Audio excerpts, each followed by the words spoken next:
I can't believe it. You look so pretty. Wow. Holy shit, guys. I'm getting married. Glitter, touchdowns, and wedding bells. Taylor and Travis are living like a rom-com with a VIP budget. First up, Taylor turns Este Haim's New Year's Eve wedding into her own runway moment, showing up in a golden gown so sparkly it could power a small city. And then, Travis's old high school coach jumps in with the cutest prediction, basically acting like he's already writing Kelce's future husband acceptance speech. Next, fresh snaps show Taylor serving full-on mirrorball bride-to-be energy at the same wedding because subtlety is not on the guest list.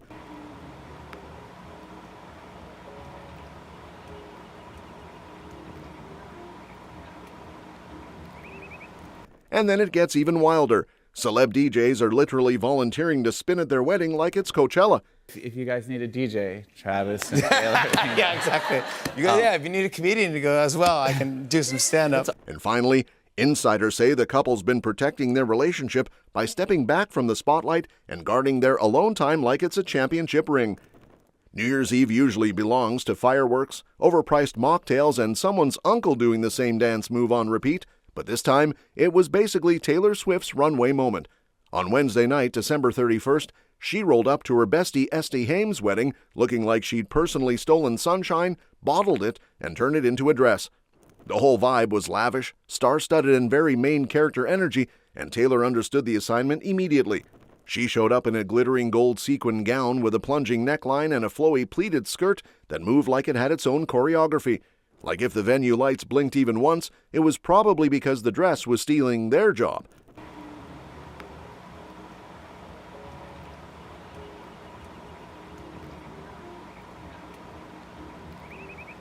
And if you're wondering why Taylor was there in the first place, it's because her and Este have been tight for years.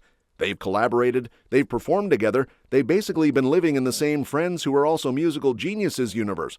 Fans, meanwhile, are losing their minds in real time. People are calling her elegant, demanding the dress immediately like it's available on same-day delivery, and someone even joked she looked better than the bride. And because the internet can never just enjoy a moment without time traveling to the next one, insiders are already whispering that Taylor might tie the knot with fiancé Travis Kelce on June 13th, because apparently even love stories come with a release date now.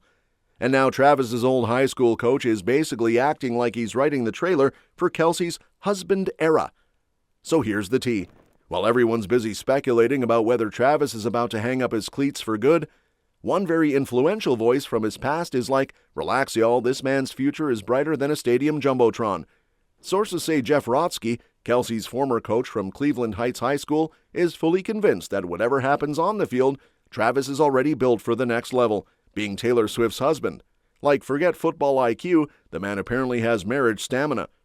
Travis recently reunited with Coach Rotsky at Arrowhead Stadium, and it wasn't just a cute nostalgia moment.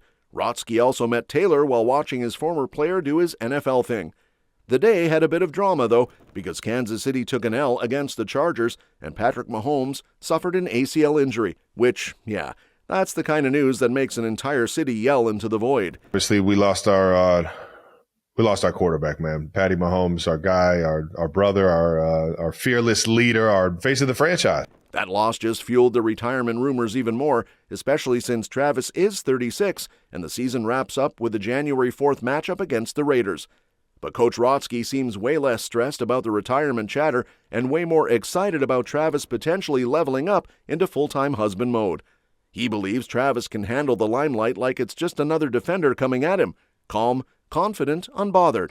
And he also apparently thinks Taylor's the real deal too, describing her as genuinely kind and humble from the handful of times he's met her. Basically, in his eyes, they're that annoying couple who support each other so hard it makes everyone else look emotionally unavailable.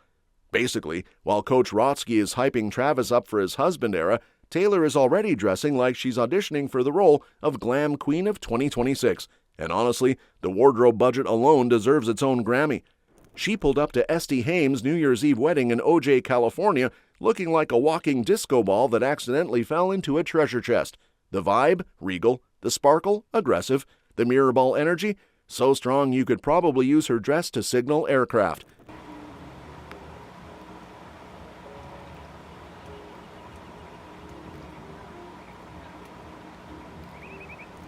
Sources describe it as a gold sequin gown with a scoop neckline and a flowy pleated skirt, which basically means it was giving bride-to-be but make it main stage.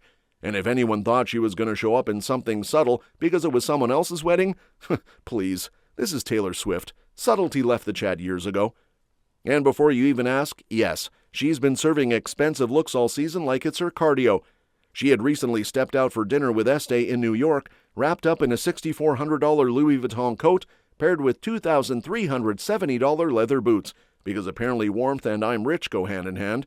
A few weeks earlier, for her Late Show appearance in December, she reportedly wore a $1,695 burgundy velvet David Coma dress and then casually layered it with a whole shopping list: a $2,583 Max Mara coat, a $1,890 Mumu plaid skirt, a $158 bodysuit, and $2,195 Christian Louboutin boots. Oh, and the jewelry?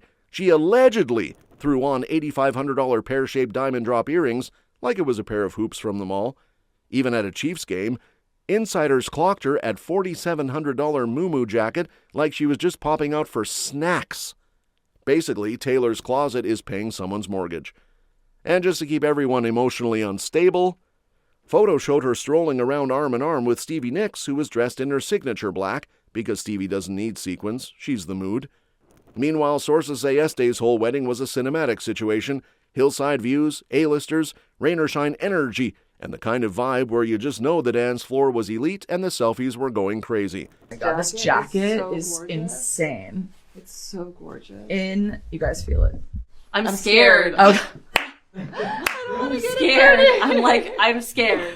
And now the universe is already trying to book the playlist for Taylor and Travis's own wedding like it's the Super Bowl of love. These two might not even have to stress about music, because insiders say famous DJs are basically lining up like it's a Black Friday sale, waving their resumes and yelling, "Pick me." Cascade, aka Ryan Gary Radden, yes, the man has a government name that sounds like a Marvel character, is fully down to DJ their big day. He put the invite out there after chatting at the Formula One Heineken Las Vegas Grand Prix back in November, and the energy was very, "I'll pull up with the beats and the vibes, no problem." Like that's not an offer, that's a mission statement. And it doesn't stop there. Mark Ronson also tossed his hat into the ring earlier, basically suggesting that if Taylor and Travis need a DJ, he's available, which is honestly hilarious. Because imagine being a guest at a wedding and casually realizing the DJ booth is being manned by a literal music legend. Like, "Oh, is that Mark Ronson? Okay, cool. I guess I'll just pretend I'm not about to dance like I'm auditioning for a music video." If you guys need a DJ, Travis and Taylor. Yeah, exactly. You go, yeah, if you need a comedian to go as well, I can do some stand-up. Let's all get on that wedding. Let's all get on that, yeah. But here's where it gets even more chaotic. Taylor thinks they'll already have enough star power without even trying, because her good friend Ed Sheeran is apparently the type who cannot see a stage without climbing onto it. She's hinted that Ed would most likely perform, and honestly, that checks out. The man is basically a music golden retriever. Friendly, lovable, always showing up, and somehow always carrying a guitar. I mean, it would be hard to keep him from it, I think. He's like, I'm always being asked to sing at weddings. Taylor reportedly joked that it would be nearly impossible to keep him away from the mic because he's constantly being asked to sing at weddings and, according to sources, he's the kind of performer who want to give people exactly what they want, which is sweet, but also slightly terrifying, because you just know he'd turn perfect into a 12-minute emotional experience and half the guests would end up crying into the cake.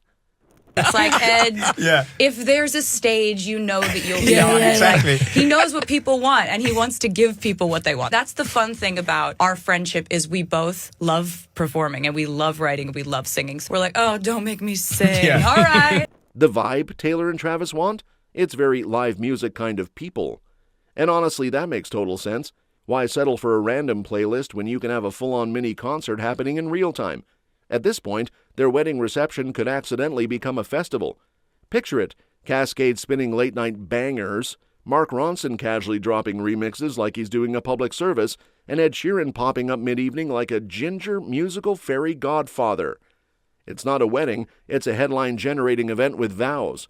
And now, Taylor and Travis are doing the most elite relationship flex of all, disappearing. No constant paparazzi trail, no daily are they still together updates, no dramatic public mess, Just two wildly busy people choosing peace and privacy like it's a luxury upgrade package. This past year has been absolutely unhinged in terms of scheduling. Taylor's engagement made headlines, sure, but most of the actual relationship apparently happened off camera. Dating in public sounds like trying to build IKEA furniture while a million strangers yell instructions at you. They made a deliberate choice to step back from being constantly visible, picking privacy over spectacle, even while juggling careers that basically run on chaos and caffeine. And the wild part? It wasn't because things were shaky. The whole protecting the relationship thing is actually the foundation of how they're moving forward. Instead of treating love like content, they're treating it like something that needs rest, boundaries, and maybe a snack break. Apparently, Taylor had a jam-packed, non-stop year and was proud of everything she pulled off. But even with the insane workload, she still put real effort into the relationship, which is kind of iconic because most of us can barely keep a plant alive when our calendars get too full. On Taylor's side, 2025 didn't come with an off switch.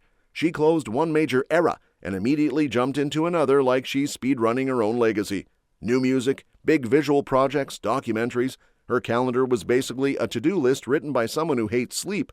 And yet, her relationship with Travis didn't get shoved into the later pile because she and Travis both put genuine time and energy into staying connected. That's all for this video, folks. We'll see you next time.